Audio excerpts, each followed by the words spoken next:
외치고 우리는 이런. 예, 여기까지 할게요. 다 까먹었어.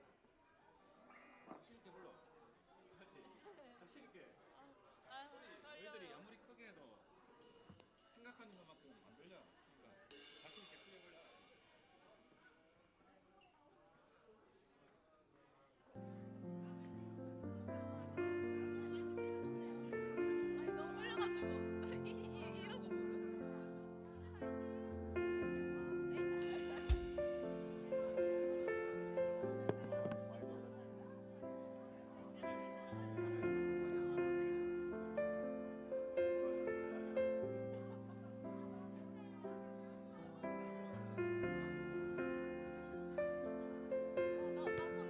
이러고 있어.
여러분 반갑습니다. 자, 옆 친구한테 이렇게 한번 격려합시다. 격려. 시원 화이팅. 격려. 뒤에 친구한테도 화이팅. 자, 더 힘내라고 등도 한번 세게 딱 두드려 주세요. 한번 등도 한번 세게 딱 두드려 주시고. 네. 지금 시험 다음 주부터, 그러니까 이번 주에 시험 시작한 학교는 없죠? 있나요? 대학 보니까 지금 우리 또 고등부에 대학교 미리 다니고 있는 친구도 있잖아요. 대학생은 보니까 또 시험을 치더라고. 그래서 지금 이미 시험을 치고 있는 친구들도 있고 이제 시험이 시작됐는데, 여러분 그래도 그거 압니까? 네, 중간고사는 끝이 있습니다. 그리고 끝났다 싶으면 또 기말고사가 오겠지만 기말고사도 여러분 끝이 있어요. 끝이 있는데 하지만 평생 시험을 치진 않습니다. 여기 계시는 우리 여러분들이 보기에 주변에 계신 선생님들 중에서는 이제 시험을 다 치신 분들도 많이 계세요. 시험을 치고 싶어도 치실 수가 없어. 여러분, 그런데 우리가 매일매일 쳐야 될 시험이 있어요. 평생 쳐야 될 시험이 있습니다. 우리는 매일매일 사실은 시험을 치게 돼요. 그래서 예수님께서도 시험에 들지 않게 우리에게 기도하라고 말씀하셨어요. 여러분, 중간고사도 끝이고 기말고사도 끝이 있는데 우리가 절대로 피할 수 없는 매일의 시험이 분명히 있습니다. 여러분, 이 시간에 한번 기도할까요? 이 시간에 한번 기도할 때 한번 이렇게 한번 기도합시다. 눈을 한번 감아 봅시다. 눈을 감고 자지는 말고 눈을 감고 하나님, 시험을 위해서 기도합니다. 하나님, 중간고사를 위해서도 기도하지만 하나님, 매일매일 하나님, 나에게 시험이 있습니다. 가정에서 하나님, 가정에서도 시험이 있고요, 학교에서도 시험이 있고요, 친구와의 관계 속에도 시험이 있고요, 나 혼자 있을 때도 하나님 너무 많은 시험이 있습니다. 하나님, 그 시험에서 이길 수 있게 하나님 도와주시옵소서.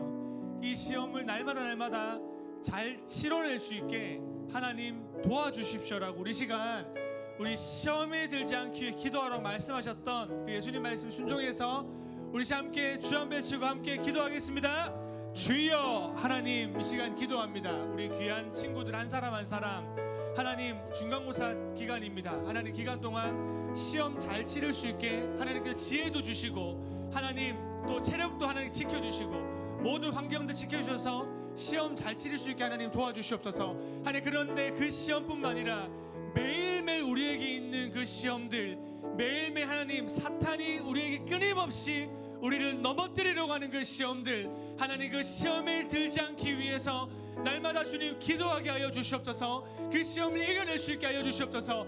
가정에서 오는 그 시험들, 하나님 학업에서 오는 그 시험들, 하나님 내 마음에서부터 시작되는 그 시험들, 친구의 관계들, 여러가지 하나님 여러가지 이 문제 저 문제에서 오는 그 모든 시험들에서 하나님 우리 한 사람 한 사람이 이겨낼 수 있도록 성령의 우리 친구들을 지켜주시옵소서. 그 시험에서 능히 겉들이길 수 있도록 하나님께서 우리 친구들을 보호하시고 주님 지켜주시옵소서. 끊임없이 우리가 서로 기도하게 하여 주시옵소서. 시험에 들지 않도록 기도하게 하여 주시옵소서. 우리 다음으로 한 가지만 더 기도합시다. 이번에는 우리의 마음을 위해서 좀 기도하겠습니다. 잠언 4장 23절 이런 말씀이 있습니다. 모든 지킬 만한 것 중에 더욱 내 마음을 지키라. 생명의 근원 이에서 남이니라. 이 시간에 우리 마음을 위해 기도합시다. 하나님, 우리 마음이 새롭게 되기 원합니다. 우리 마음을 지킬 수 있게 원합니다. 하나님, 우리 마음을 하나님 조금만 눈 깜빡하면은 마음을 빼앗깁니다. 하나님, 마음을 지킬 수 있게 해주시옵소서. 우리 마음이 기경되어서 하나님의 말씀이 들리게 하여 주시옵소서. 하나님을 사랑하는 마음을 주시옵소서.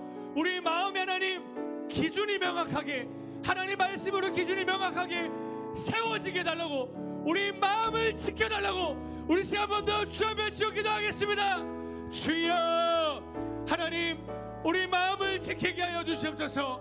하나님, 모든 생명의 근원이 마음에서 난다고 하셨사오니 마음을 빼앗기지 않게 하여 주시옵소서. 마음을 빼앗길 것들이 너무 많습니다. 눈만 하나님 옆만 돌리면은 내 마음을 빼앗길 것이 너무 많습니다. 하나님, 기준도 빼앗기고 하나님 무너진 것들도 많습니다. 우리 마음을 지켜주시옵소서.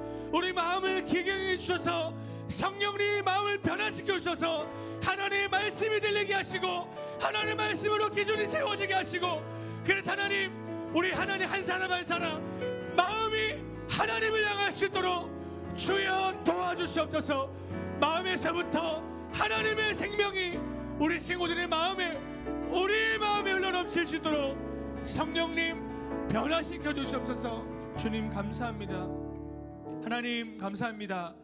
이 자리에 부르신 분이 또 하나님이 우리를 부르신 줄로 믿습니다. 각자 어떤 삶을 주님 살고 왔건 하나님 이 자리 부르심을 하나님이시오니 이 자리 가운데 우리가 하나님 은혜를 간절히 구합니다.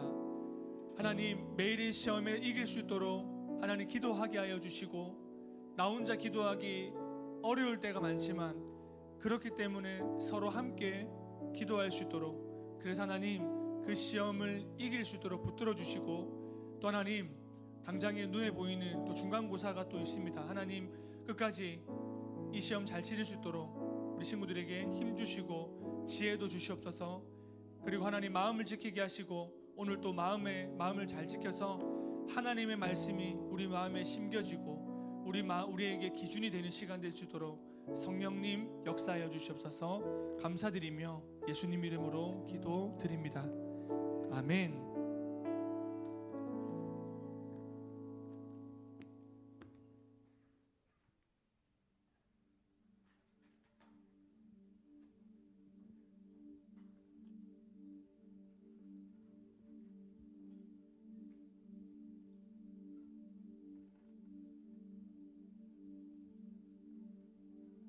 할렐루야.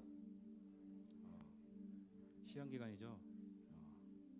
시험 기간을 지내고 있는 여러분들에게 아마 가장 필요한, 가장 절실한 그 단어를 하나 고르자면 아마 형통함이 아닐까 싶습니다.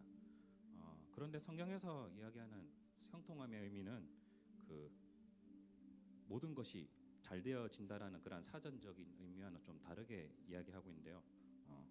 하나님의 약속이 성취되는 것, 그리고 히브리 원어적으로는 그 돌진하다라는 의미로도 이게 쓰여진다고 합니다.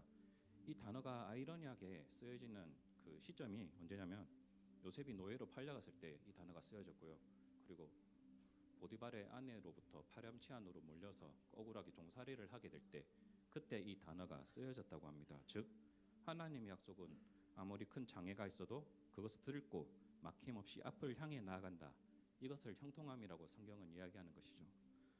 사랑하는 고등부채 여러분, 무엇이 우리가 오늘 하나님께 나아가는데 우리의 마음들을 가로막고 있습니까? 혹시 염려하고 있지는 않습니까? 우리 함께 이 시간 예배드릴 때 이 형통함의 은혜를 함께 사모했으면 좋겠습니다. 우리의 상황이 어떠하든지 우리의 처지가 어떠하든지 그럼에도 불구하고 이 모든 것들을 뚫고 우리 가운데 은혜로 임하시는 그 하나님을 신뢰하며 의지하며 함께 나아가기를 소원합니다. 함께 모두 그 자리에서 일어나시겠습니다. 우리 함께 사도신경으로 우리의 믿는 바를 하나님 앞에 고백하면서 나아갑시다. 나는 전능하신 아버지 하나님 천지의 창조주를 믿습니다. 나는 그의 유일하신 아들 우리 주 예수 그리스도를 믿습니다. 그는 성령으로 잉태되어 동정녀 마리아에게서 나시고 본디오 빌라도에게 고난을 받아 십자가에 못 박혀 죽으시고 장사된 지 사흘 만에 죽은 자 가운데서 다시 살아나셨으며 하늘에 오르시어 전능하신 아버지 하나님 우편에 앉아 계시다가 거기로부터 살아있는 자와 죽은 자를 심판하러 오십니다. 나는 성령을 믿으며 거룩한 공교회와 성도의 교제와 죄를 용서받는 것과 몸의 부활과 영생을 믿습니다. 아멘.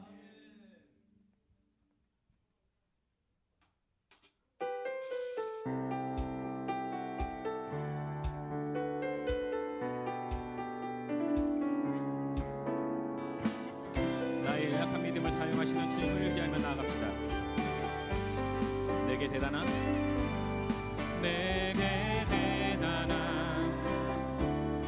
믿음 없어도 주를 따를 만한 용기와 힘 없어도 나의 연약함 사용하시는 주님 나의 삶을 완성하시네. 다시 한번 고백할까요? 내게 대단한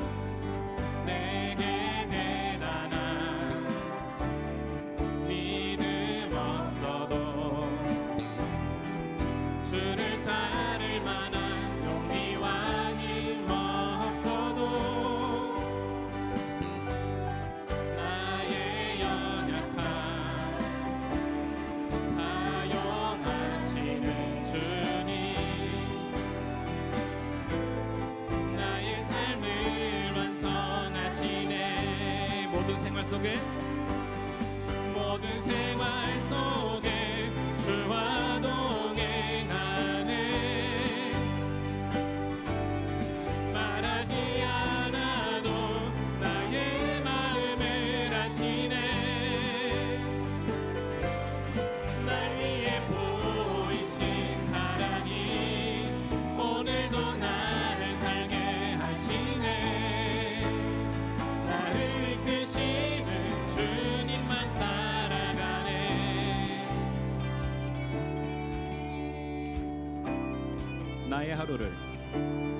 나의 하루를 지켜주시고 주의 사랑 안에 자라가게 하시네. 나의 믿음을 사용하시는 주님 나의 삶을 기대하시네. 아멘. 모든 생활 속에 주와 동행하네. 말하지 않아도 나의 마음을 아시네. 날 위해 보이신 사랑이 오늘도 날 살게 하시네. 나를 이끄시는 주님만 따라가네.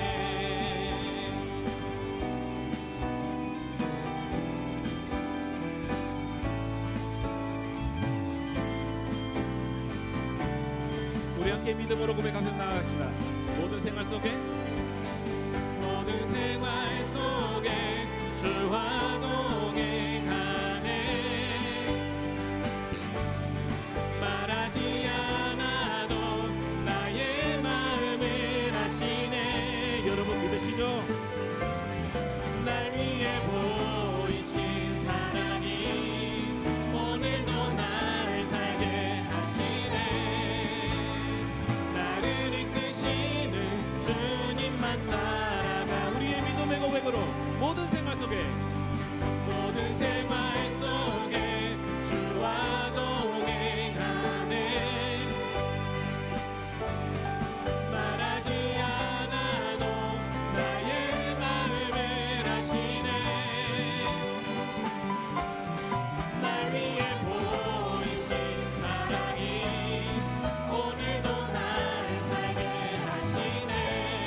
땅으로 나를 이끄시는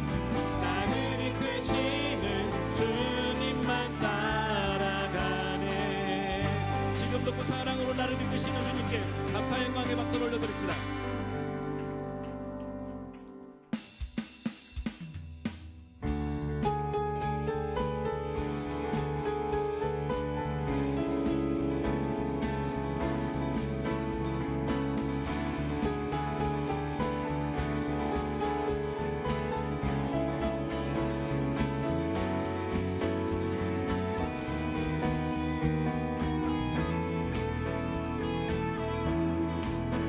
이것이 우리의 믿음의 고백입니다. 고난 속에도 우린 다른 길을 걷네. 나의 하나님 광야 속에도 우린 그 고백이 있네. 크신 나의 하나님 이제는 우리가 세상 부르며 시작할 때야 우리는 전하리 세상 향하여 그 이름 주 예수 요동하지 않고 우리는 의연히 서리 주님만 말하는 예수를 품고서 세상의 빛으로 살리 주 함께 하시네.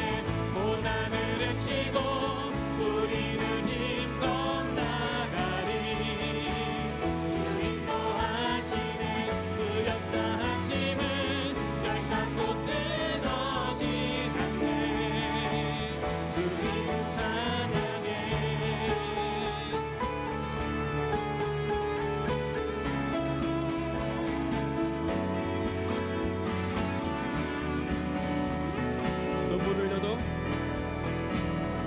눈물 흘려도 절대 포기 못할 일을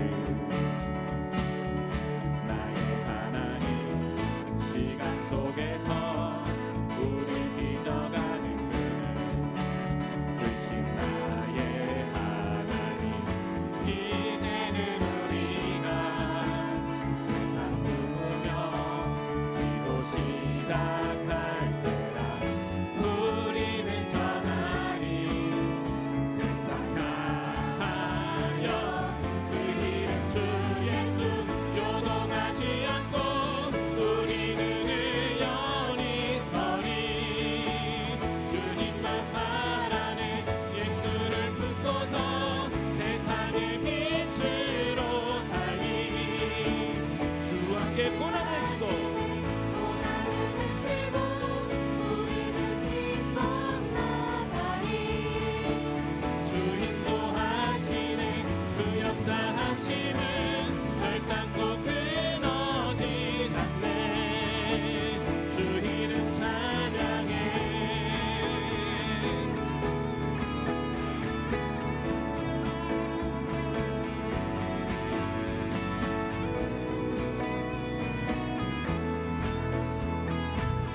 우리 함께 선포하면서 나아갑시다. 요동하지 않고 우리는 의연히 서리 주님만 바라네. 예수를 품고서 세상의 빛으로 살리 주 함께 하시네. 고난을 헤치고 우리는 힘껏 나가네. 주 인도하시네. 그 역사하심은 결단코 끊어지지 우리 다시 한 번 더 선포하며 나아갑시다. 요동하지 않고 우리는 의연히 서리 주님만 말하네. 예수를 품고서 세상의 빛으로 살리 주 함께 하시네. 고난을 헤치고 우리는 힘껏 나가리 주 인도하시네.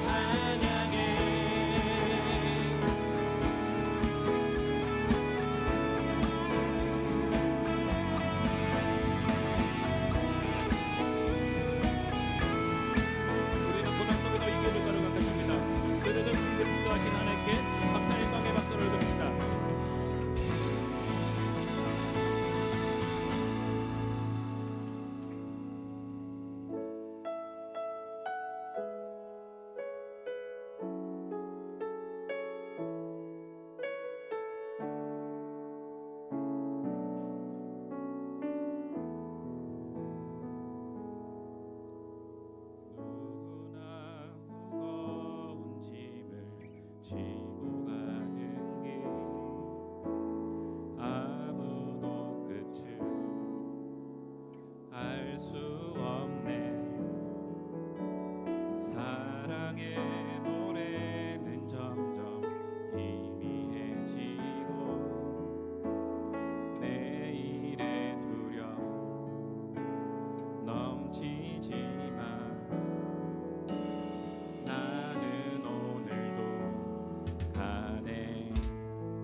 사랑의 주님, 사랑의 주님이 나를 부르신 그 길 나의 힘으로 갈 수 없네. 믿음의 길 위에 주가 예비하시니 십자가 사랑 의지하여 나는 오늘도 가네. 주의 영광, 주의 영광 노래하리. 더 이상 난 버틸 힘이 없어도 모든 상황 끝에서 다시 설 때 알게 되리라.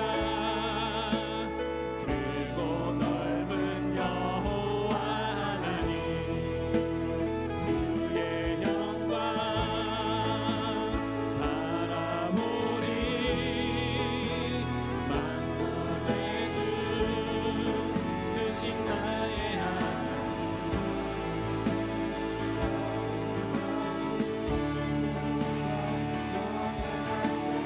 알게 되리라. 날 만드신 사랑. 다시 처음부터 고백하시겠습니다. 사랑의 주님이, 사랑의 주님이 나를 부르신 그 길 나의 힘으로 갈 수 없네. 믿음의 길 위에, 믿음의 길 위에 주가 예비하신 십자가 사랑, 십자가 사랑 그 사랑만을 의지하여 나는 오늘도 걸어갈 것입니다. 주의 영광, 주의 영광 노래하리. 더 이상 난 버틸 힘이 없어도 모든 상황 끝에서 다시 설 때 알게 되리라. 크고 넓은 여호와 하나님 주의 영광 보리. 만군의 주 크신 나의 하나님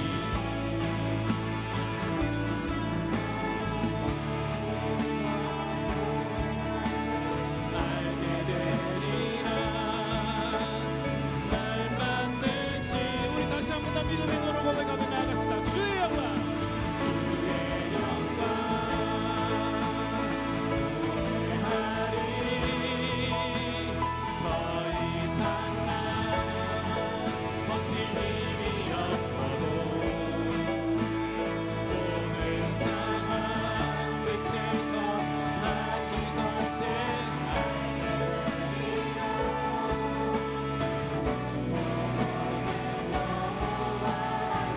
주의 영광, 주의 영광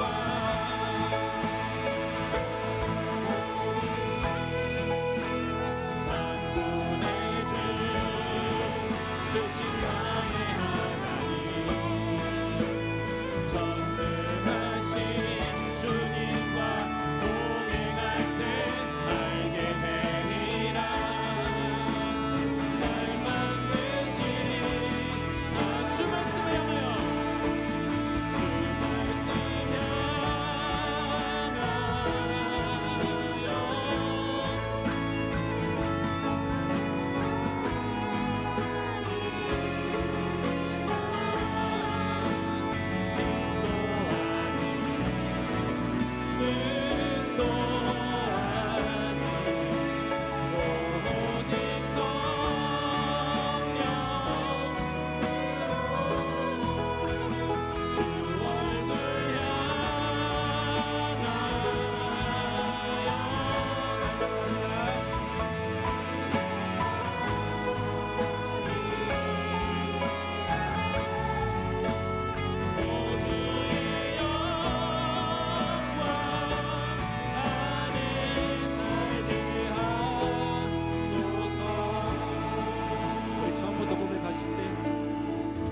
하늘에 나는 새도 하늘에 나는 새도 주 손길 돌보시네 온 땅에 충만한 그 사랑으로 내 마음을 덮으소서 주 나를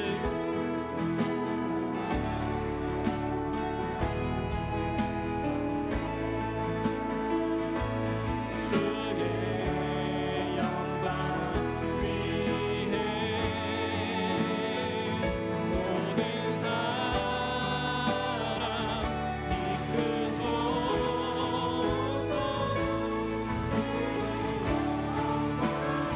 우리 다시 한 번 더 고백합시다. 주 나를 부르셨네. 주 나를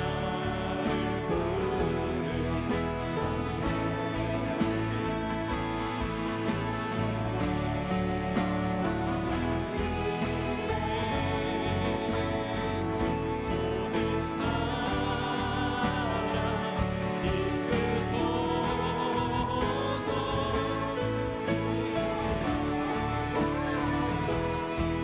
주 말씀 향하여 주 말씀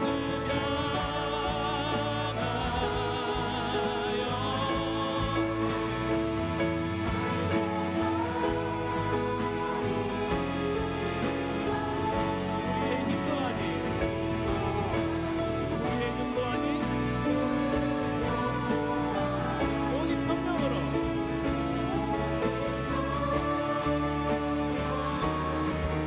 아멘. 주 얼굴 주 얼굴 향하여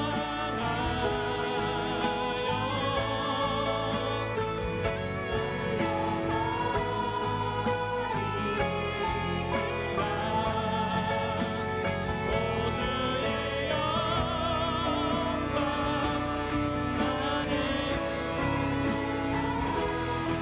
다시 한번 다 우리의 믿음의 결단을 잡아서 고백합시다. 주 말씀 향하여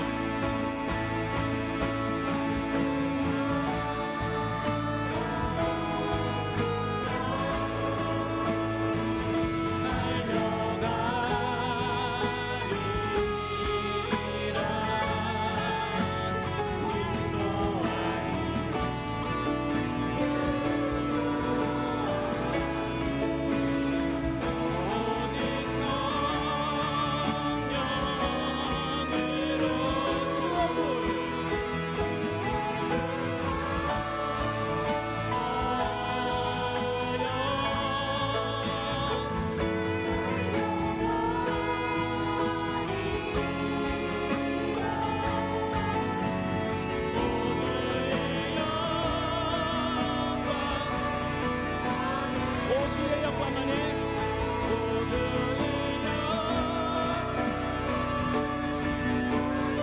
오주의 영광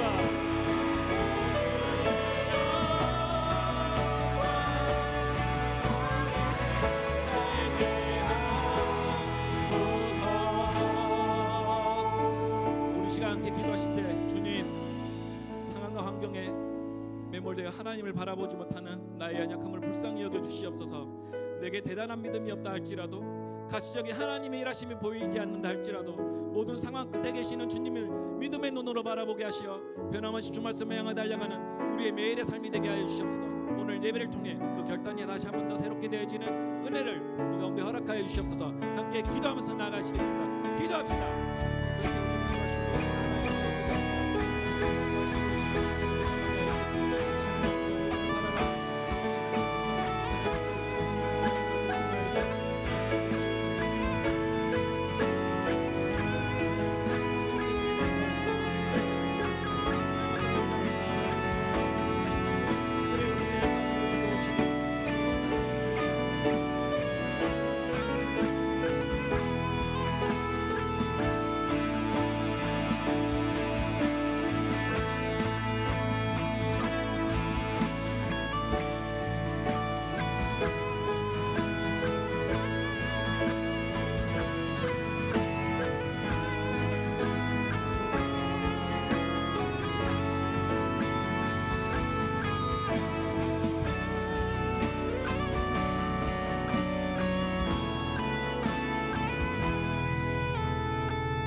한 주간 우리를 보호해 주시고 선한 길로 인도해 주셔서 감사합니다.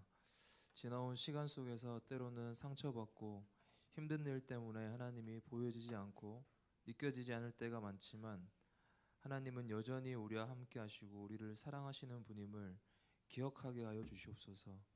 때로는 연약하고 부족하여 넘어질 때가 많기에 우리 스스로의 모습을 보고 실망하고 상심할 때가 많습니다. 그러나 하나님의 포기하지 않는 사랑이 우리의 부족함을 채우시고 넘어진 우리를 일으키시는 분이심을 고백합니다. 우리가 상한 심령과 마음으로 나아가오니 오늘 예배를 통해 우리를 회복케 하시는 하나님을 만나게 하여 주시옵소서. 오늘 말씀을 전하실 목사님에게 성령님께서 지혜와 능력을 주셔서 전해질 모든 말씀을 통해서 우리를 향하신 하나님의 마음과 뜻을 알게 하여 주시옵소서. 말씀을 듣는 우리의 마음에 들을 수 있는 귀와 부드러운 마음을 허락하셔서 믿음으로 말씀을 받고 말씀이 우리 마음에 심겨지고 자라나서 하나님이 원하시는 열매가 맺혀지는 시간이 되게 하여 주시옵소서. 또한 몸이 아픈 고등부 학생들과 선생님들을 위해 기도합니다. 하나님께서 도우셔서 모든 아픈 것을 치유하시고 회복케 하시고 예배의 자리에 나오며 하나님께 영광 돌리게 하여 주시옵소서. 또 제자반이 진행되고 있습니다. 제자반을 통해서 예수님이 어떤 분이셨는지 더 깊이 알게 하시고 그분만을 사랑하는 제자가 되게 하셔서 예수님을 닮아가는 고등부 학생들이 되게 하여 주시옵소서. 또한 주님이 세우신 교회로서 하나님을 사랑하고 이웃을 사랑하는 것을 실천하는 성숙한 그리스도인들이 되게 하여 주시옵소서. 우리가 약한 자를 돌보고 서로 사랑할 때 너희가 나의 제자인 줄 알게 되리라 말씀하신 것처럼 교회 안에 약한 자를 돌아보고 서로 섬기게 하시고 교회 안에 어려운 자 가운데 또 우리가 줄 수 있는 것들을 보게 하셔서 서로 사랑하는 것이 어떠한 것인지를 실제로 우리 삶으로 체험할 수 있도록 주님 인도하여 주십시오. 우리의 가정과 또한 학교와 직장 모든 곳에서 예수님이 누구이신지를 드러내는 삶을 살게 하여 주시옵소서. 하나님께 예배하는 자는 영과 진리로 예배하라고 말씀하셨습니다. 하나님 우리의 모든 걱정과 두려움을 내려놓게 하시고 성령님의 인도하심을 겸손히 구하오니 오늘 드려질 우리의 예배가 하나님 한 분만을 구하고 찾는 예배가 되게 하여 주시옵소서. 우리의 예배와 삶을 통해 하나님께만 영광이 되길 원하오며 이 모든 예배를 받게 합당하신 예수 그리스도의 이름으로 함께 기도드립니다. 아멘.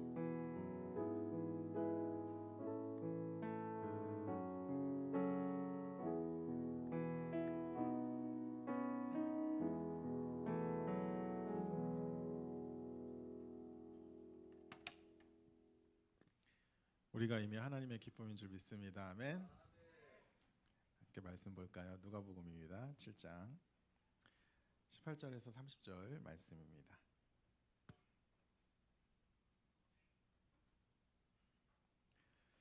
누가복음 7장 18절에서 30절 말씀을 좀 길지만 그래도 좀 집중하면서 한 절씩 읽어 나가겠습니다. 제가 먼저 읽을게요. 요한의 제자들이 이 모든 일을 그에게 알리니 그 제자 중 둘을 불러 주께 보내어 이르되 오실 그이가 당신이 우리가 다른 그들이 예수께 나와 이르되 세례 요한이 우리를 보내어 당신께 여쭤보라고 하기를 오실 그이가 당신이 오니까 우리가 다른 일을 기다리오리까 하더이다 하니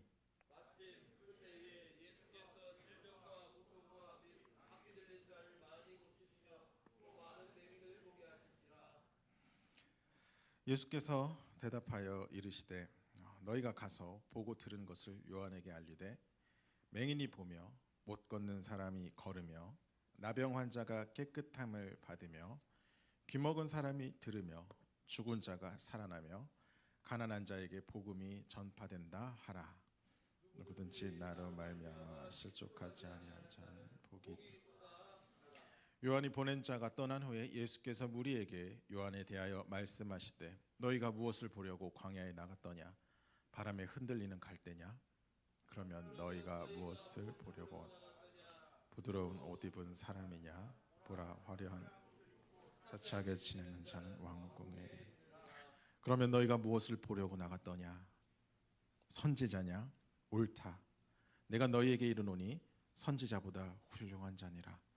기록된 바 보라, 내가 내 사자를 내 앞에 보내노니 그가 내 앞에서 내 길을 준비하라 하는 것이 이 사람에 대한 말씀이라. 내가 너희에게 말하노니 여자가 낳은 자 중에 요한보다 큰 자가 없도다. 그러나 하나님의 나라에서는 극히 작은 자라도 그보다 크니라 하시니 모든 백성과 세리들은 이미 요한의 세례를 받은지라. 이 말씀. 다 같이 30절 읽을까요? 시작.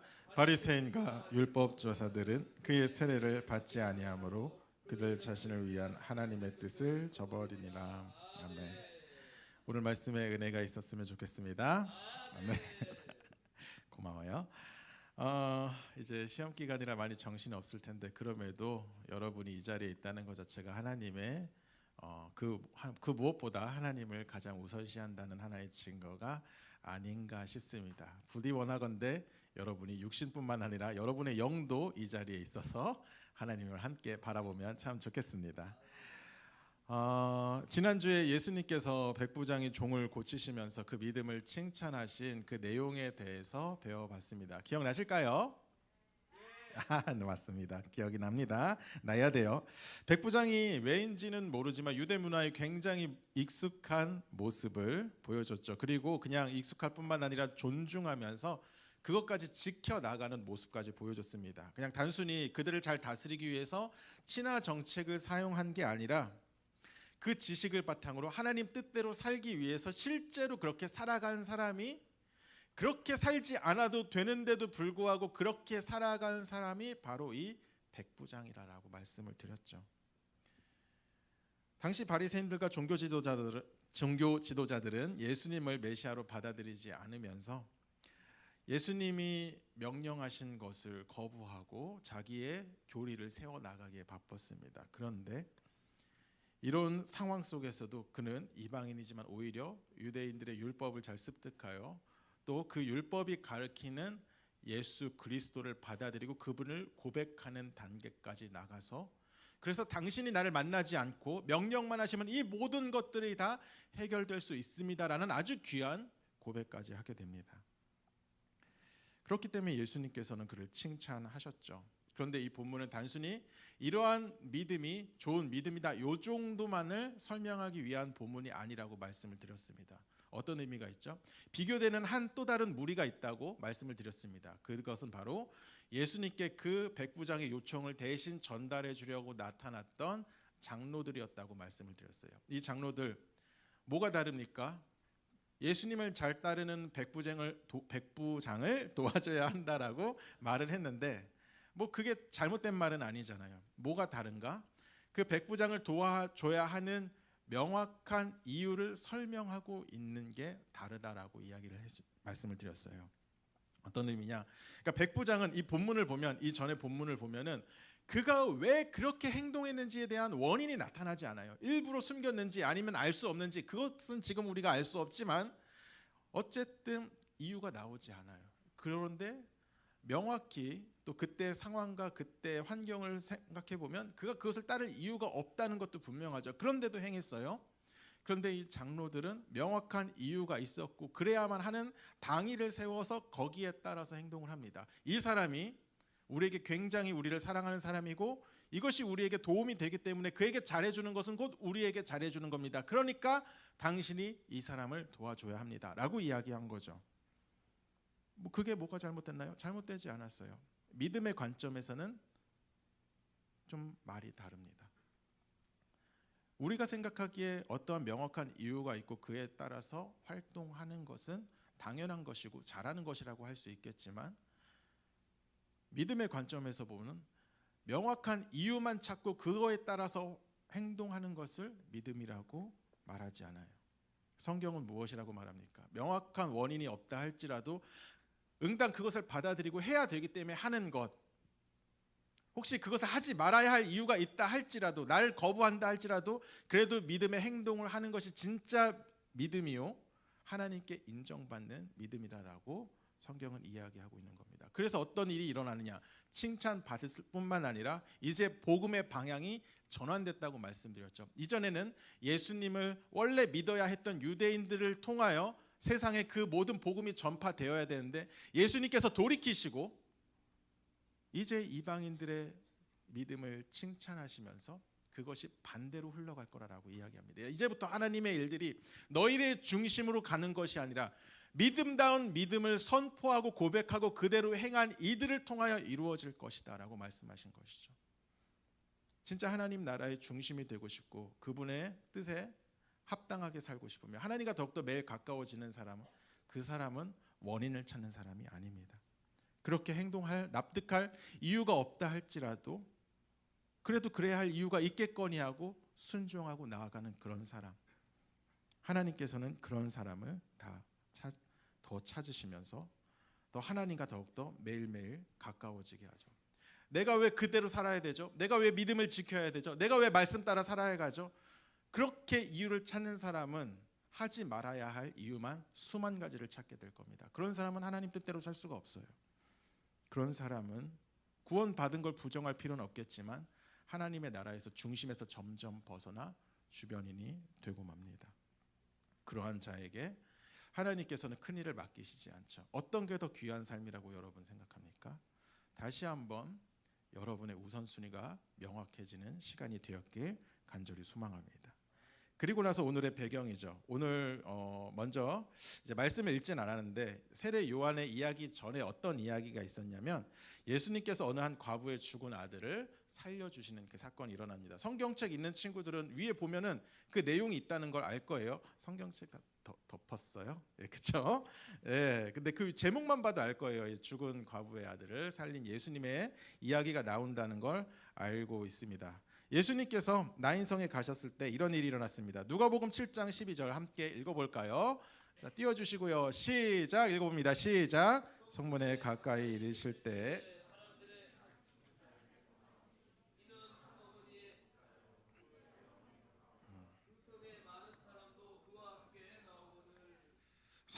당시 사회적으로 굉장히 극빈곤층으로 분류되는 세 가지 부류의 그룹이 있습니다. 첫 번째는 자식 없는 과부, 둘째는 고아, 세 번째는 뭘까요? 나그네입니다. 그런데 이 셋 중에서 가장 불쌍한 사람을 고르라면 누구를 고를 수 있을까요? 당연히 과부겠죠. 네, 맞습니다. 언제나 한 사람. 고마워요. 고아는 자라나면 성인이 됩니다. 어른이 되고 힘이 생깁니다. 그러면은 물론 어렵겠지만 그럼에도 자기의 삶을 책임질 수 있는 힘을 가질 수 있게 되죠. 시간이 그의 문제의 해결책이 됩니다. 나그네는요.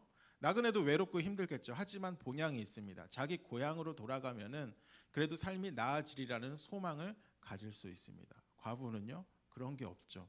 자식까지 없다. 당시 여성이 굉장히 차별받는 시대였고 사회적으로 진출이 어려운 시대였습니다. 남편이 벌어서 가져다 주는 것을 가지고 살아야만 했죠. 남편이 없으면 건강한 자식이라도 있어야만 했습니다. 그런데 이 자녀조차도 없다.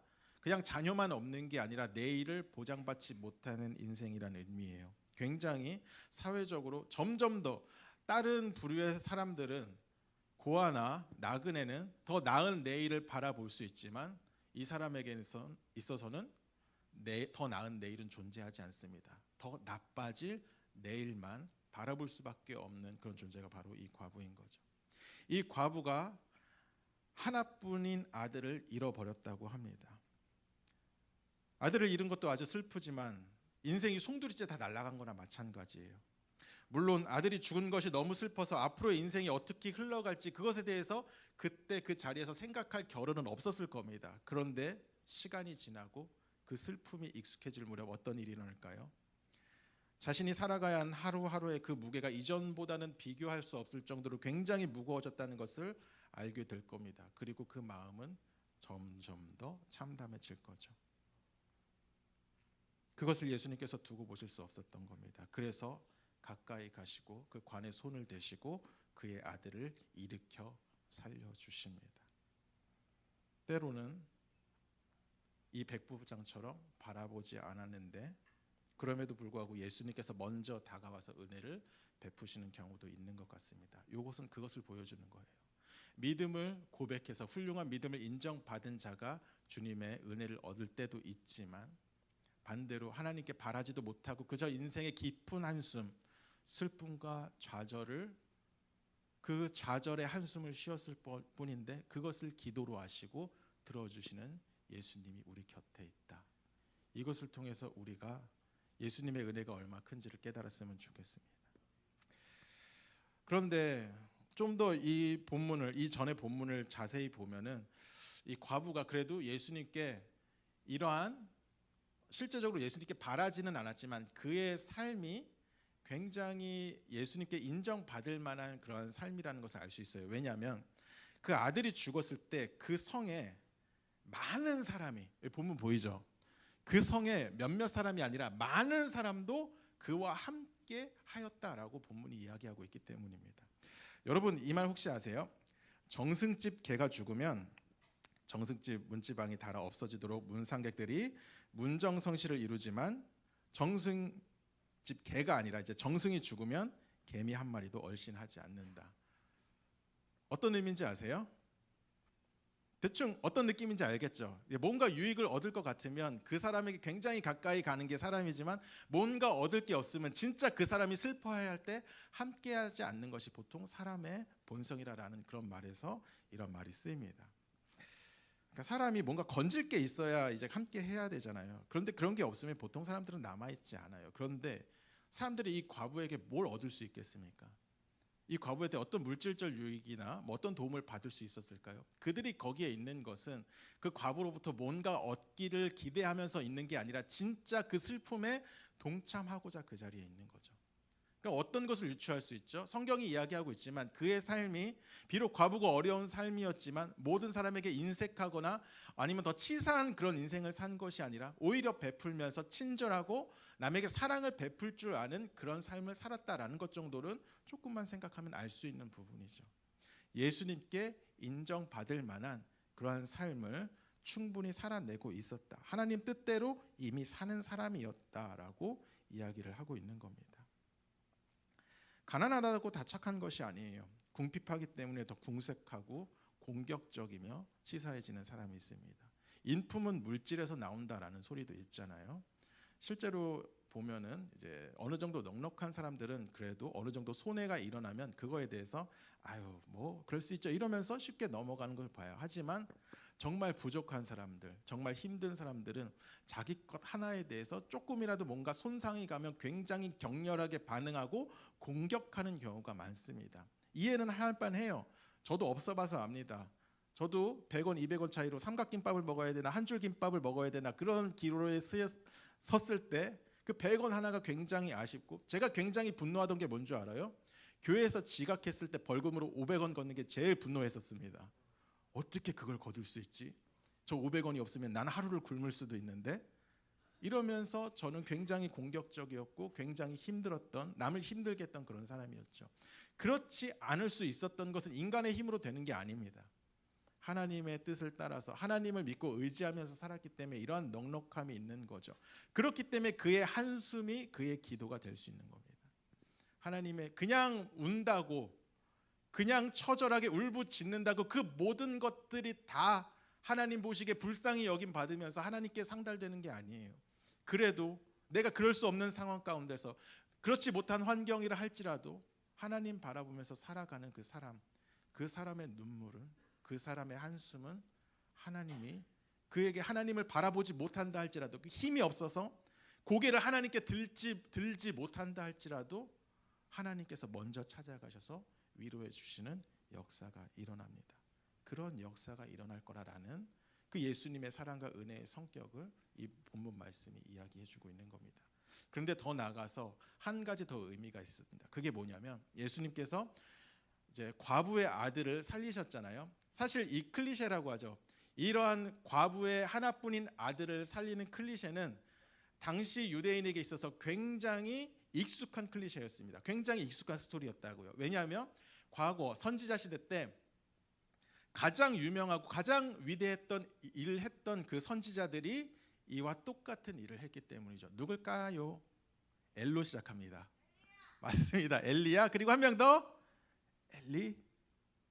맞습니다. 엘리사 이렇게 엘리야와 엘리사 뭐라도 달란트라도 줘야 될 것 같은데 우리가 다행히 달란트 제도를 하지 않고 있습니다.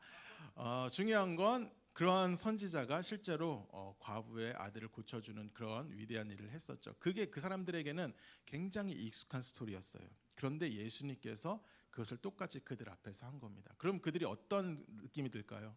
와, 예수님 정말 죽음도 이기시는, 정말 죽은 자도 살리시는 놀라운 분이네 뿐만 아니라 더 나아가서 와, 이 사람이 엘리야와 같은 사람이구나, 엘리사 같은 사람이구나, 우리가 과거에 가장 위대하다고 불렀던 그 선지자와 동등하거나 혹은 그 이상의 사람이구나, 메시아구나 라는 데까지 나아가게 될 겁니다. 당시에 있어서 사람들은 뭐 어떻게 정확하게 생각했는지 모르겠지만 다시 오실 메시아가 엘리야 혹은 엘리야급 정도 되는 사람이 올 거라고 생각을 했어요. 그래서 예수님께서 나를 누구냐라고 했을 때 제자들이 이제 엘리야라고 사람들이 이야기했다라고 그렇게 증언한 거죠. 그것을 연상케 하는 겁니다. 사람들은 이걸 보면서 죽은 사람이 살아났을 뿐만 아니라 그분이 메시아라는 것을 알게 돼서 더욱더 기뻐했습니다. 그래서 그 자리에 기쁨뿐만 아니라 두려워하고 그분께 영광을 돌렸다라고 성경을 보면 나와 있죠. 우리가 읽은 본문 좀만 위로 올라가면 그게 나와 있어요. 확인할 수 있는 친구들은 한번 확인해 보시기 바랍니다. 그런 모든 일들이 그리고 일파만파 퍼져나갔죠. 예수님께서 죽은 사람을 살리셨는데 마치 엘리야와 같았더라, 우리가 그렇게 바랐던 메시아들아, 우리의 구원자들아라고 이야기하면서 많은 사람들이 너무 기뻐서 그 예수님을 찬양하고 그 예수님을 보기 위해서 몰려드는 그런 일들이 많이 일어나게 됩니다. 그런데 문제는 그때 그것을 거부하던 딱 한 사람이 있었다는 거예요. 예수님에 대한 신앙이 없었던 사람이 예수님을 알고 찬양하게 되는 그때에 그 예수님을 제대로 고백하지 못하고 오히려 예수님을 의심한 단 한 사람, 누굴까요? 오늘 본문에 나왔던 세례 요한. 세례 요한이 누군가요? 예수님의 오실 길을 예비한 사람입니다. 그분은 너무 위대하시기 때문에 나는 그분의 신발끈조차도 묶을 만한 그런 존재가 아니다. 다른 말로 하면은 나는 그의 종될 자격조차도 없는 그런 존재다라고 이야기했죠. 그런데 그렇게까지 이야기하고 실제 예수님께 세례도 주면서 삼위일체 하나님의 영광을 직접 본 그가 이제 와서는 모든 사람이 그 예수님이 다 유명해지고 예수님이 모든 사람이 다 예수님을 영광을 돌릴 그때 당신이 맞습니까? 라고 이야기를 하고 있는 겁니다. 물론 제자들을 보내서 했죠. 왜요? 요한은 그에게 갈 수 없는 상황이기 때문이었습니다. 요한이 지금 분봉한 헤롯에게 미움을 받아가지고 감옥에 갇혀 있는 상황이거든요. 누가복음 3장 19절에 이렇게 나옵니다. 분봉왕 헤롯은 그의 동생의 아내 헤로디아의 일과 또 자기가 행한 모든 악한 일로 말미암아 요한에게 책망을 받고 그렇게 요한에게 책망을 받아서 빡이 쳐서 요한을 이렇게 감옥에 가뒀던 일이 3장에 기록되어 있습니다. 아직 그 상황인 거예요. 그렇기 때문에 제자들을 가서 보냈죠. 오히려 예수님께서 엘리야처럼 일하셨다라는 소식을 들음에도 불구하고 모두가 기뻐하는 와중에 제자를 보내서 오실 그이가 당신이 오니까 아니면 우리가 다른 일을 기다리오리까 이렇게 이야기합니다. 기다린다, 더 적극적으로 해석이 가능한데 우리가 그 오실 분을 찾기 위해서 찾아 나서야 합니까? 이렇게까지 이야기합니다. 난 당신이 처음엔 메시아라고 생각을 했거든요. 그런데 지금 좀 아리까리합니다. 잘 못 믿겠어요. 진짜 그 사람 맞습니까? 설명 좀 해주셨으면 좋겠습니다. 이렇게 이야기합니다. 왜 그럴까요? 감옥에 갇힌 게 억울해서? 예수님은 열심히 활동하고 영광받고 있는데 자기는 감옥에 갇혀 있으니까 이건 좀 아닌 거 아니야? 그래도 내가 예수님과 함께했던 사람인데 이거 신경 안 쓰시네? 이런 식으로 생각했을까요? 평생 광야에서 가죽옷을 지어 입고 메뚜기와 석청으로 삶을 연명하셨 그럴 정도로 강직하시고 또 상남자인 우리 요한 형님은 적어도 그런 이유로 예수님의 메시아됨을 부인하는 사람은 아닌 것 같습니다. 뭐 광야에서 사나 감옥에서 사나 힘든 건 매한가지 아니겠어요? 그에게 있어서 실제로 자기의 기준에 봤을 때 예수님이 메시아답지 않은 부분이 있었다는 거죠. 세례 요한이 예수님을 오해할 수밖에 없었던 이유, 그것은 그가 유대인이 가지고 있던 메시아 사상을 여전히 강력하게 가지고 있었기 때문입니다. 예수님께서는 왜 오셨냐? 우리는 이미 알고 있습니다. 아담이 죄를 지었을 때부터 시작된 그 죄의 저주를 해결하시고 죄에서 자유케 하시며 완전한 우리의 하나님 나라의 백성으로 삼기 위해서, 하나님의 아름다운 자녀, 그러니까 단순히 이 세상에 머무는 것이 아니라 영혼의 관점에서 하나님 나라의 백성이요 그분의 아들 딸로서 살아가게 하기 위해서 하나님께서는 예수님을 보내셨고, 예수님께서는 그 기준에 따라서 그 일을 하고 계신 겁니다.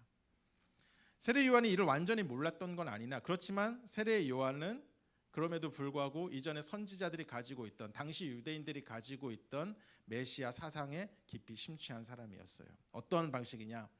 예수님께서 어떻게 그 일을 이루시냐? 이스라엘을 괴롭히는 모든 나라들을 다 물리치시고 악한 자들을 처단하고, 저 헤롯도 처단하고, 저기 우리를 괴롭히고 있는 저 세리들도 다 없애버리고, 그 다음에 자기들을 1등 민족으로 만든 다음에 세상의 정의와 평화를 실천하실 분이 예수님이라고 그렇게 생각했죠. 정치적인 방식과 때로는 폭력적인 방식으로 악을 굴복하는 그것으로 그 모든 일을 이루실 것이라고 요한은 생각했습니다.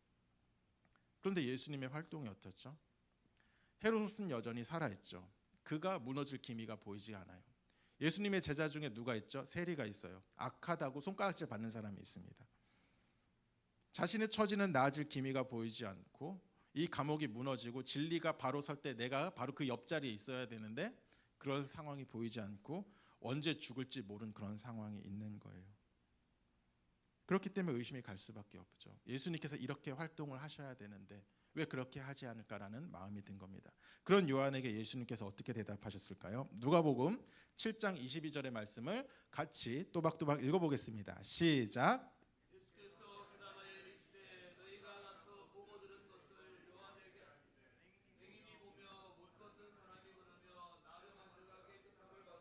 귀먹은 사람이 들으면 죽은 자가 살아나며. 뭔 상관이에요? 왜 이런 식으로 이게 흘러가지 않습니까? 라고 할 때 예수님께서는 지금 이 연약하고 이 환자들과 불쌍한 자들이 나음을 입고 있다, 이걸 봐라라고 이야기하십니다. 이 말씀은 이겁니다. 일단 예수님께서 이렇게 말씀하신 이유는 제가 이전에도 여러 번 이야기했는데 구약에 예언된 메시아의 모습이 이와 같기 때문입니다. 이사야 말씀 제가 여러 개 써놓은 거 한번 보여주시겠어요?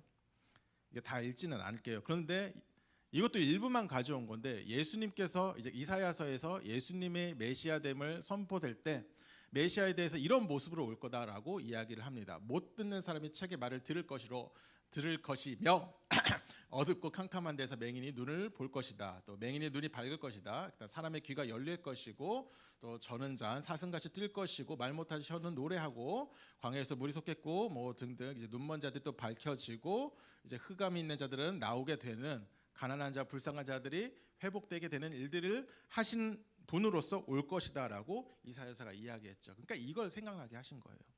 지금 너가 나를 부인하고 있는 것은 네가 가지고 있는 기존의 생각의 틀을 깨지 못했기 때문이다.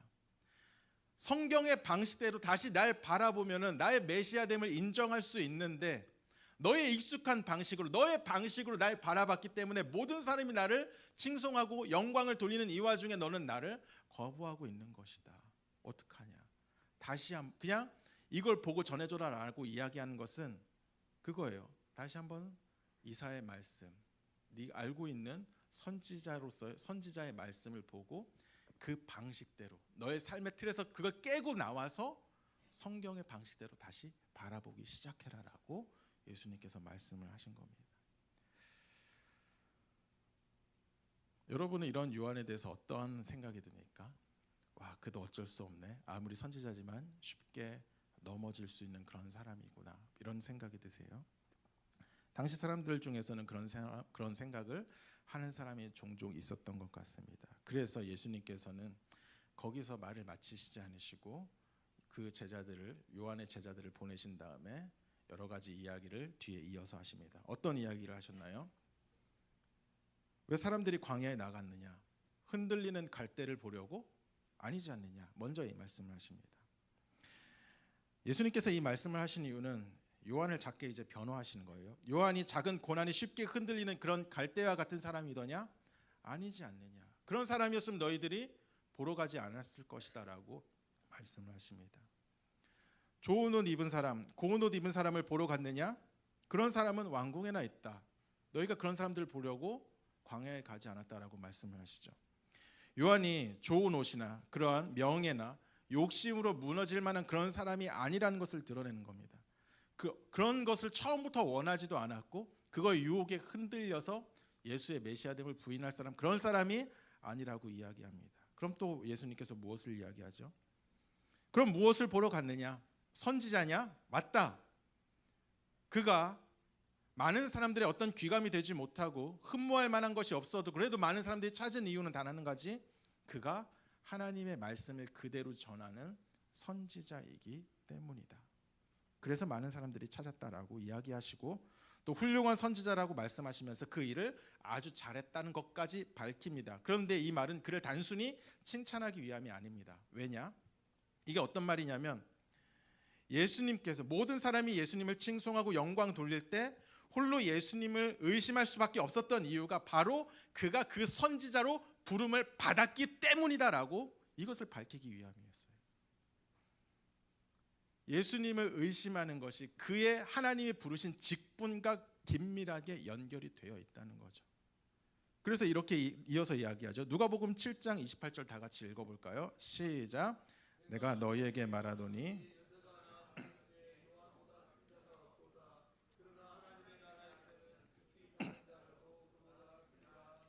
큰 자인데 하나님의 나라에선 작은 자다, 이런 말이에요. 자, 하나님의 나라는 천국이죠. 죽어서 가는 그곳을 여기선 그것을 의미하는 게 아닙니다. 요한이 예수님의 공생애를 시작하기 직전에 뭐라고 이야기합니까? 예수님께서 맨 처음 그 사역을 시작하실 때 뭐라고 이야기하죠?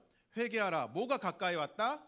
천국이 가까이 왔다. 하나님의 나라가 가까이 왔다라고 이야기합니다. 예수님이 곧 하나님의 나라, 곧 천국이라는 걸 드러내기 위해서 말씀하신 거죠. 그래서 여기 나오는 하늘 나라는 그가 예수님 이전의 사람이요 이후의 사람이 아니라는 것을 드러내기 위해 쓰인 말입니다. 하나님 나라에서 극히 작은 자라도 그보다 크다. 그래, 맞다. 그는 선지자다. 하지만 그의 부르심이 예수님이 오시기 직전까지 활동하고 거기서 머물러서 거기서 활동을 끝내야 되는 사람이기에 그러한 생각을 가질 수밖에 없었던 것이지, 그가 만약 나와 함께하는 그 시작점에 같이 있었다면 이러지 않았을 거라고 이야기하시는 거죠. 그가 실제로 우리는 그렇잖아요. 우리는 요한보다 위대한 사람이 아니에요. 그보다 더욱더 충성하고 봉상하지 않았지만 그럼에도 불구하고 요한이 예수님을 이해하는 것보다 더욱더 정확하게 예수님을 이해하고 그분 뜻대로 살 수 있는 그런 존재가 되었습니다. 예수님이 이후에 예수님 선택, 그렇게 우리 부름을 받았다는 이유 하나만으로, 요한이 잘못해서 그런 게 아니에요. 그의 성격적 결함이 있어서 그런 것이 아니라 그의 선지자적 틀 때문에, 그의 한계는 거기서 머물러서 그 일을 하라고 부르심을 받았기 때문에 그는 지금 예수님이 하시는 일에 대해서 제대로 이해 못하는 것이 당연하다라고 이야기하는 겁니다. 그가 속한 시대와 사명에 따라서 모든 것을 이해할 수 없고 한계에 부딪히는 일은 요한뿐만 아니라 누구에게나 다 있는 일이라는 것을 우리가 기억할 필요가 있습니다. 말씀대로 살아간다는 게 무엇이라고 생각하세요? 그럼 말씀대로 살아가는 것, 이 틀을 깨는 거예요. 예수님께서는 요한이 마지막, 그런데 진짜 예수님께서 은혜를 베푸신 게 뭐냐면 요한이 그걸 이해할 수 없는 상태에서 자기 삶을 마무리해 두지 않으셨어요. 그러면서도 예수님께서는 다시 말씀대로 살아라라고 이야기하죠. 그게 무엇이냐? 이제 너의 선지자적 사명을 다 감당하고 그 한계에 갇혀 있는데 그걸 깨고 다시 예수님을 바라봐라라고 이야기하는 거죠. 그 기회를 준 겁니다. 말씀대로 살아간다는 것은 자기가 속한 배경 그리고 자기가 받은 어떠한 지식을 깨고 한 단계 더 앞으로 나간다는 걸 의미하는 거예요. 그래서 힘들어요. 제가 지금까지 가지고 있던, 내가 가지고 있던 당연하다고 생각한 것, 그리고 이게 믿음의 방식이라고 생각한 그것이 깨지고 나가서 더 한 단계 올라가야 하니까 쉽지 않은 겁니다. 우리 기성세대 어른들에 대해서 우리가 존경할 부분이 굉장히 많아요. 여러분, 우리나라가 그래도 다른 선진국을 부러워하지 않고 나름 선진국 반열에 들어서 지금 여기까지 살고 있는 것은 그런 기존에 있는 우리 어른들이 굉장히 많이 노력을 했기 때문이고 그분들이 열심히 해서 우리가 그 열매 가운데 살고 있는 겁니다. 이건 부정할 수 없는 사실이에요. 그런데 그런 건 있어요. 과거에 그분들 너무 존경스럽고 저도 사실 저희 어머니 아버지 너무도 존경스러운데 삶이 굉장히 어려웠어요.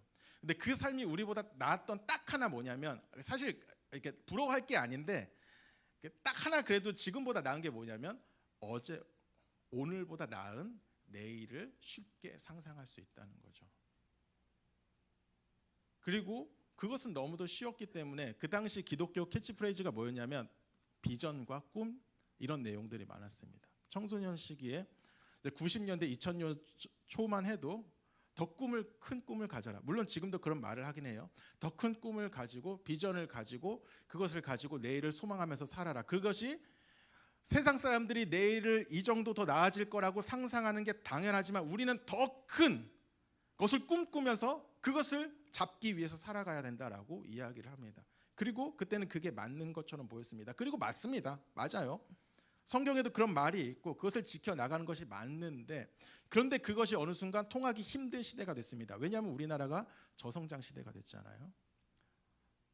더 나은 데서 그러니까 과거보다 분명 좋은 데를 살고 있지만 오늘보다 내일이 더 나을 것이란 보장이 없는 그런 시대에 우리가 살고 있습니다. 그 가운데 그럼에도 불구하고 여전히 과거의 그런 내일과 꿈과 비전을 말하는 사람들이 많았고 저희 집안은 그거 믿다가 개판이 됐습니다. 망할 뻔했고 찢어질 뻔했고 그 꿈 때문에 그 도전을 했다가 정말 어려운 인생을 살았습니다. 그 때문에 저는 믿음도 연약해지고 저는 그것 때문에 하나님도 굉장히 원망했던 시절이 그렇죠. 그때 어떤 말씀을 들었냐? 그때 마커스 워십의 김남구 목사님의 설교를 들은 거예요. 그분이 했던 여러 가지 좋은 말이 있는데 가장 기억나는 말이 뭐가 있어요? 비전하지 말아라. 전에 꿈과 비전을 선택했던 그곳에서 갑자기 비전을 선포하지 말라고 이야기해요. 왜냐? 물론 진짜 예수님의 하나님이 주시는 꿈을 갖지 말라는 그런 이야기가 아니에요. 자기의 욕망을 하나님의 비전이라고 빗대어서 자기 욕망을 성취하기 위해서 잘못된 단어를 사용하지 말라라는 의미에서 그 이야기를 하셨던 거죠. 하지만 중요한 것은 바른 꿈을 갖는 것도 그분이 말을 했지만 더 나아가서 그분이 진짜 강조한 것은 내일에 대한 더 나은 삶을 기대하는 것보다 지금 어려운 삶에 우리의 믿음을 지키는 것 그것에 더욱더 방점을 찍은 건 사실입니다. 더 나은 내일보다 그것을 꿈꾸는 것이 아니라 지금 이 어려운 상황 속에서 무너지지 않고 지키는 것 그것을 설명하셨고 저는 그때 그것을 따라간 결과 지금 이 자리에 있는 것 같아요. 솔직히 저 지금 굉장히 내일에 대해서 큰 꿈이 없습니다. 내일도 어떻게 살아갈지 몰라요. 비전이 없고 꿈이 없는 인생 이 인생 안타깝네요. 그런데 저는 제 관심은 거기에 있지 않아요. 어려운 시대에 무너지지 않고 타협하지 않고 어떻게 하나님 뜻대로 살아갈까가 제 인생의 최고의 관심사입니다. 그리고 앞으로 당분간은 이게 맞을 것 같아요. 그런데 이것으로 그럼 끝까지 이것으로 밀고 나가야 되냐? 그건 또 아닌 것 같아요. 말씀을 보니까 이제 말세가 다가오고 믿음에 대해서 이제 증명하고 증거하면서 더욱더 적극적으로 나가야 할 그런 시대가 와요. 그런 시대가 올 겁니다. 그래 여러분의 때에 여러분이 주역이 될 때는 지금보다 더욱더 적극적으로 하나님께 나아가죠. 그런데 그건 제 성향과 맞지 않아요. 왜냐하면 저는 내일에 뭔가 했다가 실패했던 사람이고 뭔가 하지 않고 지키는 데도 특화되어 있는 사람이기 때문에 그때가 와서 그게 맞는 말씀이 될 때 저는 그때가 오면 굉장히 당황스러울 것 같고 거기에 어떻게 대처할까 지금도 이미 벌써부터 고민이 되고 있습니다. 머리로는 이해가 되는데 제 살아온 삶이 그렇지 않기 때문에 제 삶이 틀이 거기에 맞춰져 있지 않다 보니까 그때가 오면 분명 당황할 거라는 생각을 해요. 그럼 어떻게 해야 될까요? 그때 가서 끝까지 제가 지금 이 시대 때 맞았던 그 말씀을 붙잡고 야 그거 아니야 적극적으로 살 필요가 없어 지키면서 살아가 이렇게 이야기해야 될까요? 아니란 말이죠. 그때 가면 저는 그때 가서 제가 가지고 있는 틀을 깨고 한 걸음 더 나아가야 됩니다.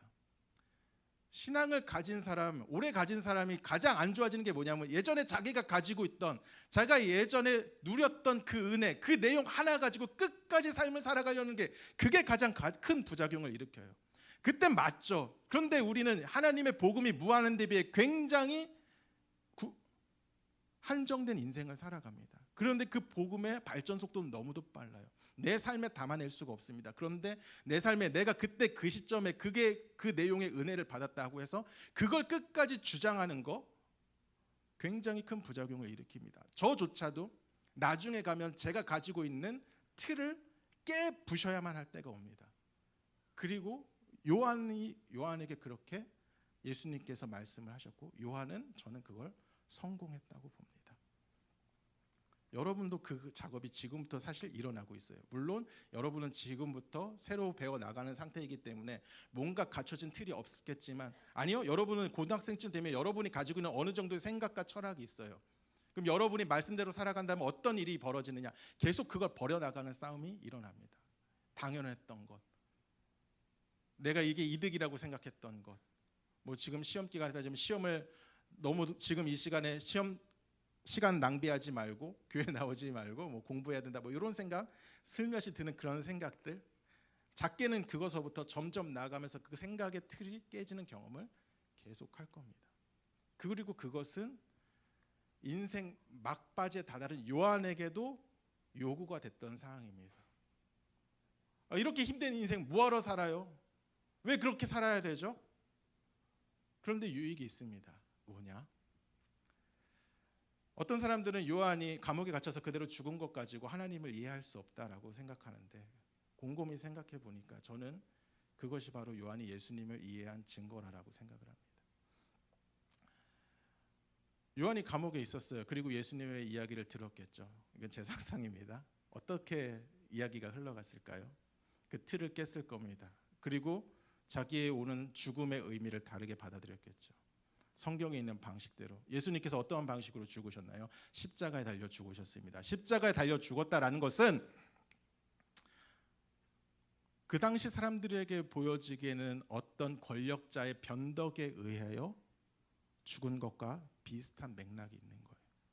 예수님이 어떤 사람의 눈에 보기에는 개죽음을 당한 거죠.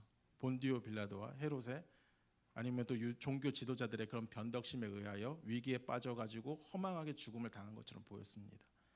근데 다시 깨달았을 거예요. 그것이 일을 하는구나. 그 죽음, 어린 양의 그 죽음으로 예수님께서 일을 하겠구나. 그것이 잘못된 거라고 생각을 했는데 그것으로 일하러 그분이 오셨구나라는 것을 깨닫고 요한은 자기의 오는 그 허망한 죽음에 대해서 전혀 다른 방식으로 받아들였을 겁니다. 이것이 그 죽음이 허망한 것이 아니라 이것이 내가 이전에 그 틀에 있었을 때는 잘못된 거고 이렇게 죽는 것은 허무한 건데 그게 아니구나. 이것을 통해서 하나님께서 일을 이루시는구나. 내 틀을 깨고 나갔더니 다른 의미가 오는 것이고 그것을 받아들인 겁니다. 그리고 그것이 그에게 유익이 되고 그는 그 죽음으로써 오히려 자유를 누리게 됩니다. 천국에서 하나님 나라에서 가장 작은 자보다 더 작은 자였다가 그 죽음을 통해서 자유를 누리고 하늘 나라에서 가장 큰 자가 되었겠죠. 예수님과 가장 가까운 자가 됩니다. 완전한 상황에 대한 자유, 이것이 자기 틀을 깨는 데 대한 가장 큰 보상이죠. 지금 삶에 요동하는 것이 아니라 지금 이 삶에 내가 당연하다고 내가 틀리다는 이 사실에 얽매이는 것이 아니라 틀렸다 할지라도 그래도 믿음을 가질 수 있고 흔들리지 않을 수 있고 요동하지 않을 수 있는 것. 전에도 이야기했죠. 굳건한 반석에 세워진 집과 같이 흔들리지 않는 믿음을 지금부터 내 삶이 말씀을 따라가는 삶을 통해서 나의 틀을 하나씩 깨부실 때 일어나는 그런 일들입니다. 여러분들에게 이 설교를 하는 게 조금은 이를 수도 있겠다는 생각이 듭니다. 그런데 좀 미리 말씀드리고 싶었어요. 그때 가서 왕창 깨지는 것도 있겠지만 지금부터 여러분이 가지고 있는 그런 것들이 점점 더 말씀을 보면서 그런 것들을 생각하지 않으면 말씀을 봐도 좀 헛되게 보는 경우가 있거든요. 성경 아무리 많이 외우고 아무리 많이 보고 그거에 따라 산다 할지라도 윤리적으로 도덕적으로 조금 나아지는 수준에서는 여러분 만족하면 안 돼요. 더 나아가서 나의 생각이 바뀌고 내가 기존에 가지고 있던 그런 것들이 변하면서 내가 이전에 당연하다고 생각했던 것들이 더 이상 당연해지지 않고 오히려 더 나은 세상이 있다는 것, 그 관점이 생기지 않으면은 제대로 성경을 봤다고 할 수가 없습니다. 그것을 꿈꾸면서 봤으면 좋겠다는 거죠. 지금은 이것이 익숙하지 않고 그것이 뭔지 잘 모르겠다 하더라도 그것이 그 상태로 나가야겠구나. 그저 외우고 많은 그런 성경이 아니라 나를 완전히 변화시키는 그 말씀을 기대하면서 지금부터 말씀을 보시고 그것에 따라 살려고 노력하는 여러분이 되셨으면 좋겠습니다. 예, 말씀을 마치고 해서 우리 찬양하고 다시 한번 기도하면서 마무리할까요? 주 말씀 향하여라는 찬양하고 마무리하겠습니다.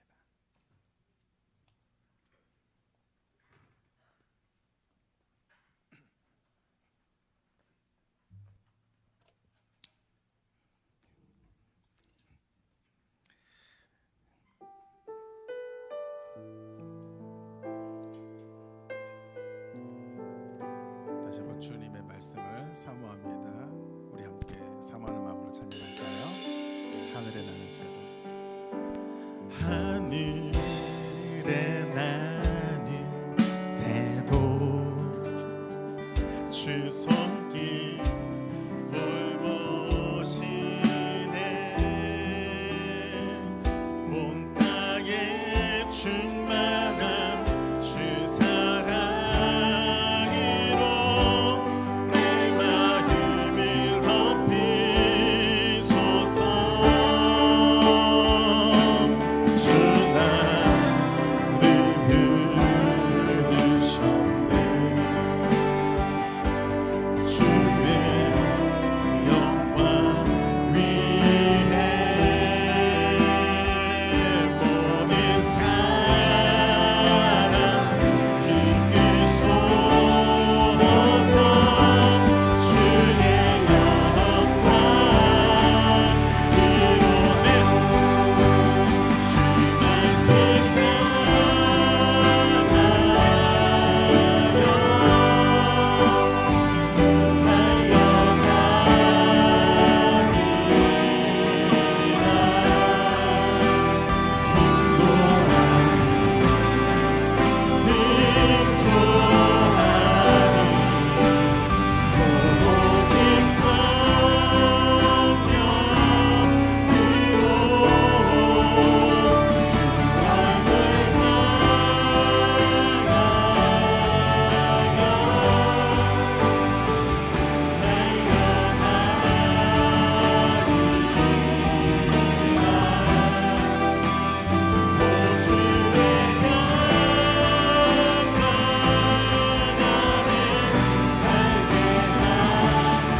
주 말씀 향하여 달려가겠습니다. 아멘. 주 말씀 향하여, 주 말씀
주의 말씀의 가치를 우선으로 두겠습니다. 내가 가지고 있는 생각과 이런 모든 것들을 다 내려놓고 하나님을 우선시하면서 살아가는 주의 종이 되게 하여 주시옵시고, 마지막 때에 주님의 이름을 증명할 때 그것을 온전히 증명하는 우리 모든 호산나 고등부가 되게 달라고 다시 기도로 함께 나아가도록 하겠습니다.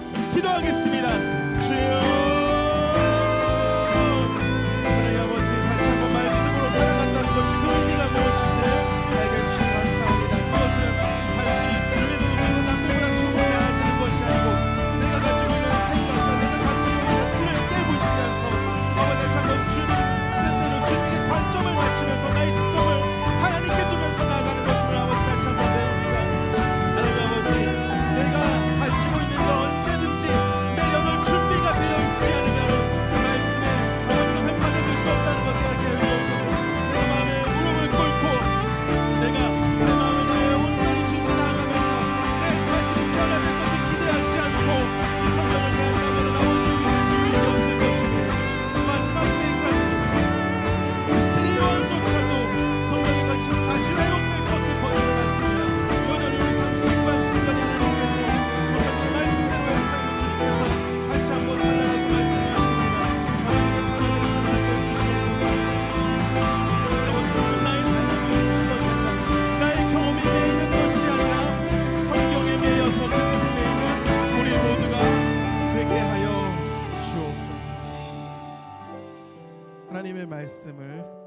것이 어떤 의미인지 깨닫게 하여 주옵소서.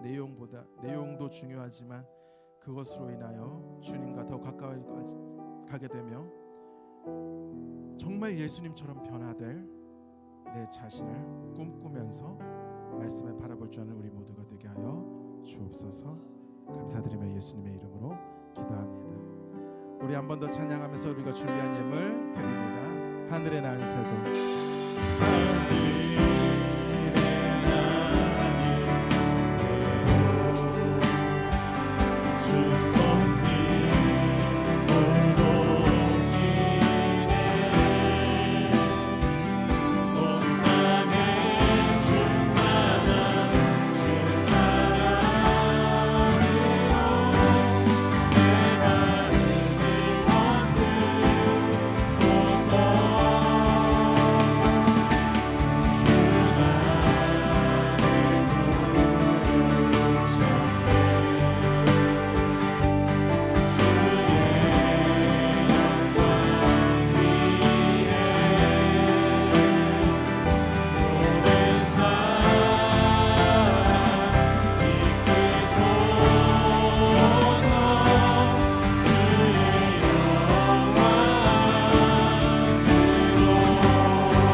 말씀대로 삽시다. 고백합시다. 친구한테 뒷말 올리면서 말씀대로 살 거지 한번 얘기해 볼까요? 말씀대로 살 거지. 네, 여러분 간구하겠습니다. 네, 오늘 예배 끝나고 나서 마을장님과 팀장님과 함께 모임이 있습니다. 오늘 중요한 회의라서 끝나고 바로 모인다고 합니다. 다음 주는 전체 교사 원래가 진행됩니다. 그리고 중간고사 지금 응원하고 있는데 하여튼 학교를 다 가보면 좋은데 하여튼 지금 못 가본 학교는 진짜 미안하고 특히 또 부산여고 나 좀 미안하다. 다음 주 시험이라 해가지고 안 된다. 네, 다음 주 화요일 날에는 네, 동아고 가면 5시 20분에 그리고 수요일 날에는 부산여고 아니라 부산예고 부산예고 갑니다. 그리고 금요일 날에는 다대고하고 건국고 네, 이렇게 네, 가게 됩니다. 네, 계속해서 네, 중간고사 화이팅! 네, 그리고 우리 믿음서울 리본데이 스텝 모집하고 있습니다. 그래서 구글 폼으로 많이 필요하기 때문에 많은 친구들이 꼭 리본데이 스텝으로 신청해 주면 좋겠습니다. 네, 지금부터 네, 오늘 새 친구 있습니까? 새 친구 새로운 네, 새 친구 한번 손 한번 들어주세요. 박수 한번 주세요. 그리고 또 새 친구 네, 여기도 네, 오말 새 친구 박수 한번 주세요. 새 친구 네, 박수 한번 주십시오. 또 있나요? 새 친구 또 있나요? 네, 좋습니다. 그리고 오늘 생일자 1마을의 박현준 네, 박현준 그리고 현준이 2마을의 윤종관 종관이 그리고 4마을의 강민준 김규남 민준이 규남이 그리고 5마을의 어진이하고 예별이 그리고 7마을의 백서연 조혜진 남예향 좋습니다. 네, 다 같이 일어나서 우리 새 친구와 생일자를 축복하겠습니다. 함께 찬양하겠습니다.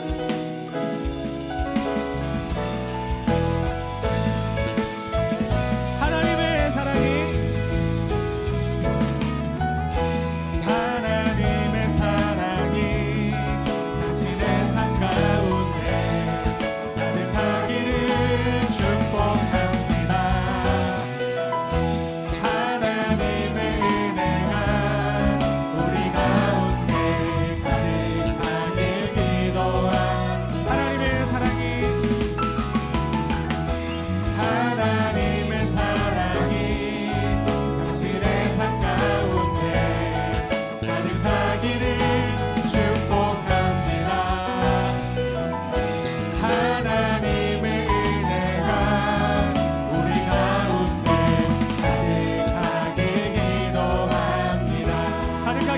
축복합니다.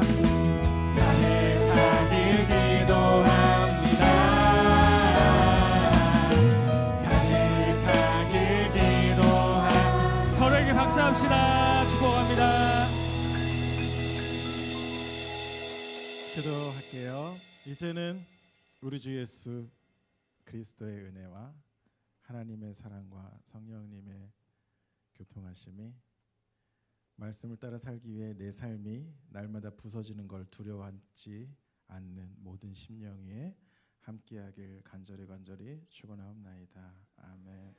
수고하셨습니다. 시험도 화이팅하세요.